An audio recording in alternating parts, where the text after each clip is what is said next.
The fatal shooting of US citizen Renee Nicole Good has sent a ripple effect across the globe. The 37-year-old died at the hands of ICE agents on January 7th, sending America into an uproar of protests against the Immigration and Customs Enforcement Agency, or ICE. Not everyone opposes their tactics, but certainly a lot in Minneapolis do. So what are ICE agents and what powers do they have? Katie Oliver has a look. Created in 2003 in response to the 9/11 terror attacks, ICE stands for Immigration and Customs Enforcement. It was set up to focus on two main areas: Homeland Security and immigration enforcement. Mass deportation was a central promise of Donald Trump's election campaign. The day I take the oath of office, the migrant invasion ends and the restoration of our country begins. ICE has taken the lead on. Unlike local police, ICE agents have broader federal authority to stop, detain and arrest people they suspect are in the country illegally. ICE has been on a major hiring spree since last year, even waiving age limits to attract more applicants. According to its website, educational requirements for ICE officers vary by role. Some positions don't require a college degree. Agents must be US citizens, hold a driver's license, and be eligible to carry a firearm.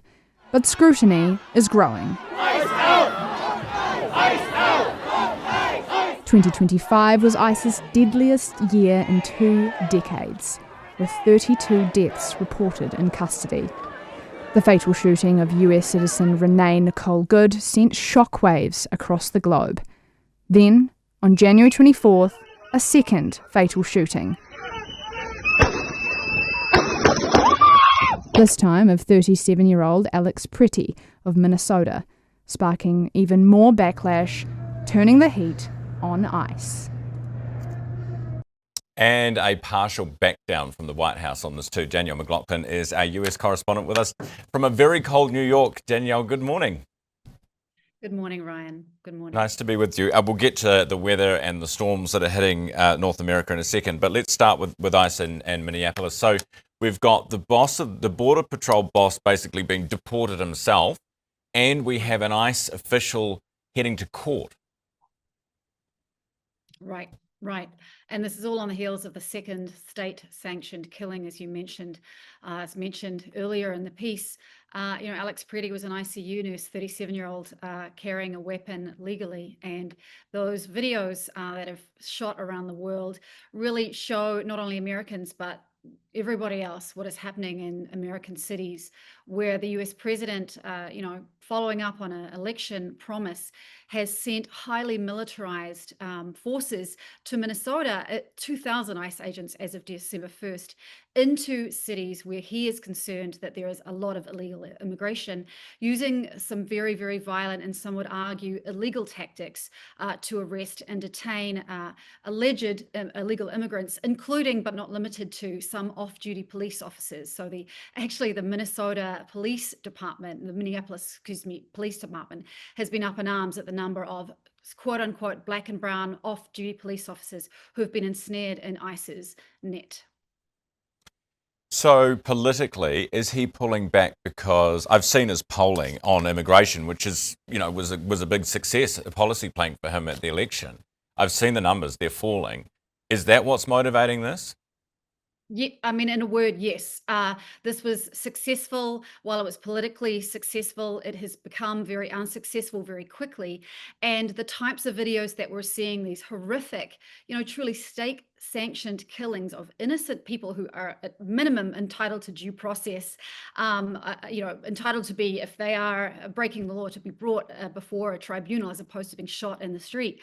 It's fracturing the GOP as well. One example is that over the weekend, an attorney who was running for governor of Minnesota, of course, no GOP person, no representative of Republicans is going to win in Minnesota at this point. He abandoned his campaign, just saying that this is not only unconscionable what is happening with these agents and the extent to which they are violating the rights of immigrants and of US citizens. It's unconstitutional. So a big backlash within the party itself, which is why you're seeing this softening, right? The commander has been banished back to the US-Mexico border, and more sort of political types are being brought into the state. In addition, as you mentioned, Governor Walz of Minnesota, who spoke with the president earlier today, his demands about reducing the number of ICE agents in particularly Minneapolis-St. Paul, which is where which is the state capital where most of these raids are happening. The president has agreed to reduce these forces, but we have seen these these large ICE presences in many, particularly liberal American cities, and with these killings, it's become evident not just to Democrats but to Republicans that this has gone off the rails. It needs to stop. Which is quite heartening in a way to see that Republicans, because I think in New Zealand we think we're quite reasonable, we're quite, our disposition is to, when something bad has happened, we would all call it out, whereas the impression we get about America increasingly is that it doesn't really matter whether something awful is happening, you stick to your sides, and that's where the problems come in. Do you think that there is a line that's been drawn, perhaps, that you can't cross that one? Yes and no, Ryan. And my sense about New Zealand politics, having lived there for the first 25 years of my life, and coming back every year, is pretty similar, right? There's a sort of a reasonable mentality. There's a mindset which says we kind of, regardless of our political leanings, we can agree what's right and what's wrong. And so, on the one hand, you have this lawyer, stepping away from the governorship, running from the governorship, saying this is unconscionable. But on the other hand, you have the Department of Justice, which has been really stacked with Trump appointees, looking to investigate the partner of Renee Good. So arguing that she was somehow also at fault, obstructing federal agents who ended up killing her wife.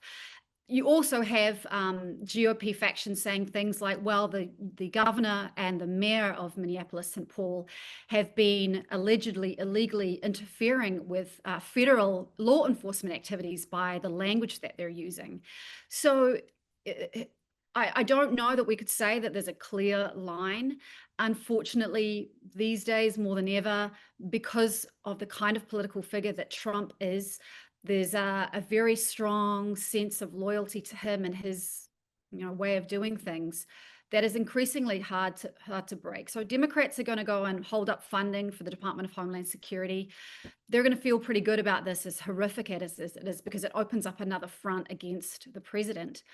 I will say that when average Americans see somebody killed in the street by people who purport to be representing their government, although we're seeing in polling this split along party lines, people know right from wrong here.